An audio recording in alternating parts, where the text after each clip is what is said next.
Morning, it's Robin Fritz, and this is an intuitive moment on loving our dead. And I appreciate your being here today. Again, my name is Robin Fritz. I'm the practical intuitive. I'm a spiritual and intuitive consultant and certified past life regression specialist. My international practice is based in Seattle, Washington. And I'm working off a new computer today, a small little Surface laptop. So we're trying to get the angle right here. So again, today we're going to talk about loving our dead. It's the end of October. It's Halloween today. It's the time of the year when we think about our dead, both human and animal. The Day of the Dead is coming up on November 2nd. And it's a time of year in particular where we wonder what's up with our dead and where grief fits into our life. So death is really part of life. We know that it's not something we really want to think about, okay? But it's not morbid to think of our dead, and it's not wrong to grieve their loss or to remember them even daily, but especially at times of the year like this, on the anniversary of their death. In human terms, their birthdays, their anniversaries, for animals, including birthdays, their adoption days. It's great to remember them, alive or dead, on those days that meant something to them and to us in our life together. The problem is you need to make sure that grief is healthy and that we're loving our dead and remembering them because they're part of our life and not that grief is holding us back. So that means we think of our dead in the context of our daily lives. So yes, we miss them, of course. And sometimes we have unresolved feelings towards our dead. We feel guilty because we argued with them, or they were difficult people and now they're dead and you can't resolve those issues with them. Hi. Glad to see you here. I'm working with my Surface laptop and the angle's a little weird, but thanks for joining me. Glad to have you here. So we're talking about loving our dead. And I'm missing them and having unresolved feelings about them. And you know what? It's okay to be imperfect, right? It's okay to be imperfect. It's okay to say, yeah, I didn't always like my mom or my dad or whatever, because being imperfect is a job requirement of being human. We're here in bodies to grow our souls. We continue to grow our souls once we make it to the afterlife. And the whole process in between is one, making mistakes, having triumphs, having setbacks, and just continuing to learn from our experiences and to rejoice in the fact that we're here having those experiences. So, of course, we want our dead back. I mean, assuming, of course, that, everything was all wonderful because, I've had plenty of clients that didn't have great relationships with the dead. And that's part of the reason why they seek a medium, is to resolve those unresolved issues that they had while they were alive. And in part that can work because our dead are a little bit more aware of their issues once they make it to the afterlife and they've started their life reviews and they've thought about, what it is that they were going to do in that lifetime, what they did, how they might change things up again when they come back again. And that's all good. But we're here grieving their loss, and we miss them. We miss their physical bodies. We miss them being with us. And we know that's not going to happen again. We know they're not coming back in those bodies. It's okay to grieve our dead. It's okay to love them. It's part of life. And grief and loss are part of our life. And we recognize that by continuing to live satisfying, healthy lives, balanced lives that put loss in perspective. So if you can't recover from a loss, you need to go back to clear your energy field, perhaps talk to someone like me or a counselor somewhere. A lot of people have ministers, people that can help you get past those feelings and to put them into the proper context of it. Yes, life and death happen. I have never stopped loving my beloved dead. Even though they died years and years ago, I have never stopped honoring them on the days that they died, on their birthdays, our anniversaries, my dog and cat's adoption days.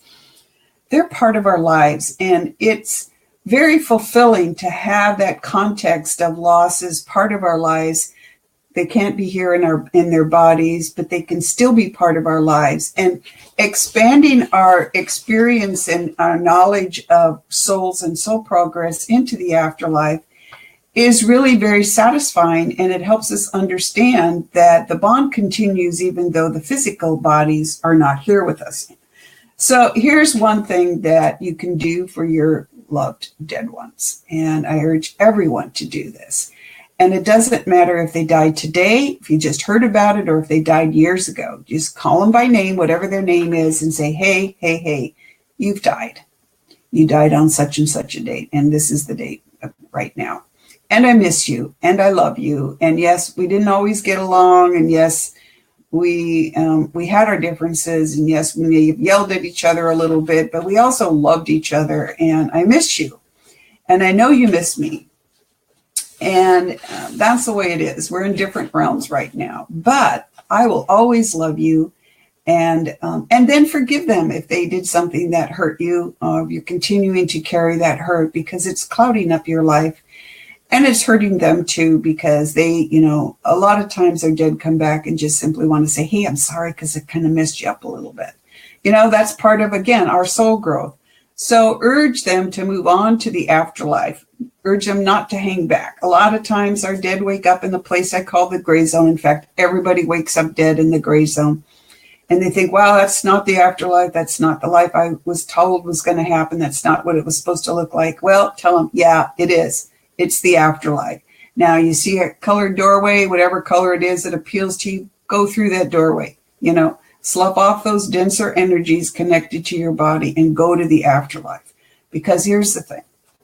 When you're dead are actually in the real afterlife and not in that in-between state where they're sloughing off the denser energies of having been being in a body, okay, their souls release those energies, they can move to the afterlife. And sometimes they hesitate because they're like, I don't want to lose contact with my loved ones. I want to see what they're up to. Assure them that they can connect with you better once they're in the afterlife, and you can connect with them better as well. And that's just how it works. Once they're in the afterlife, their souls are continuing to evolve, just like ours are evolving here on the planet. And you can connect with them better in that fashion. So remind them of that. So tell your dead you love them. Tell them to love themselves and go to the afterlife, because self-love is the biggest issue we all have, alive or dead. And I certainly learned that in working with my dad as a medium, helping the stuck dead move on to their afterlife, and assuring people that, yeah, it's okay. Your loved ones still love you. So again, tell them you love them. Tell them to love themselves and go to the afterlife, because that is where you'll meet again. That's this week's in Tara. But if they're hanging around, are they worried about something? Oh, there we go. Are they worried about us and something bad will happen to me if they leave? That's a really good question. And mostly they're hanging around because death is a new experience for them. They don't really remember their previous deaths because we've all had many lifetimes before.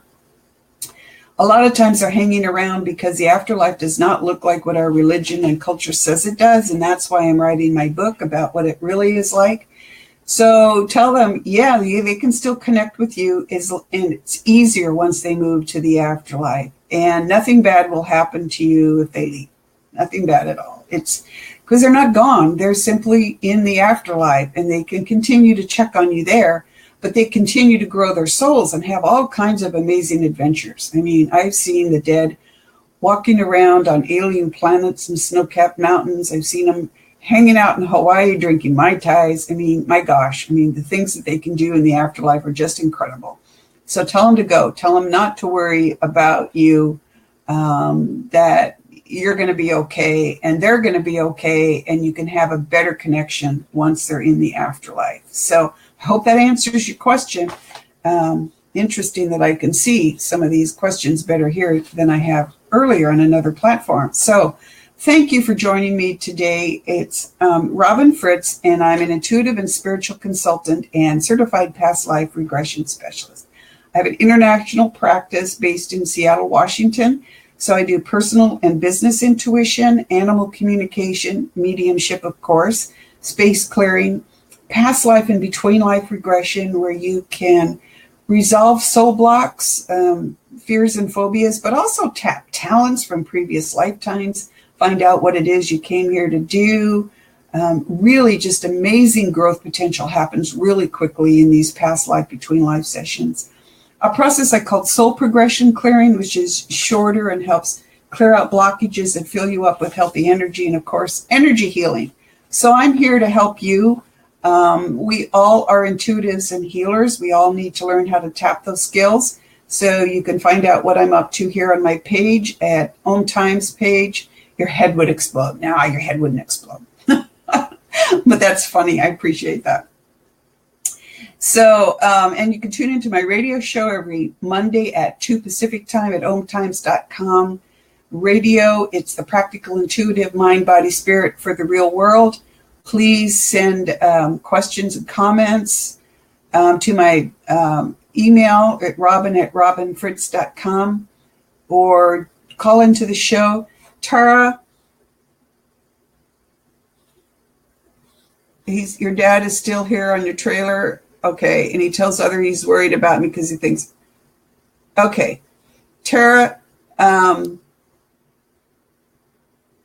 maybe we should have a quick session. Yeah, I can see part of this.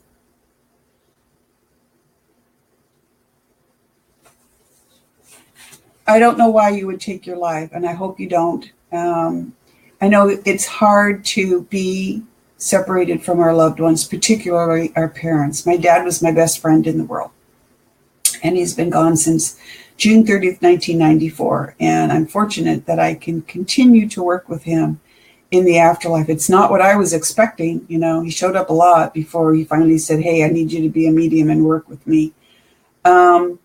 No, there isn't a heaven or hell. There's just the afterlife. And their first place they go is the gray zone.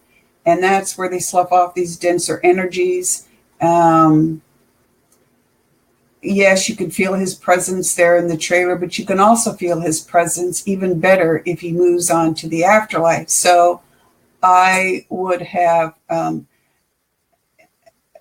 you know what? I love that comment. You would have loved to meet my dad. And yes, you can when we do our group sessions and we training mediums, because he works with me in training mediums.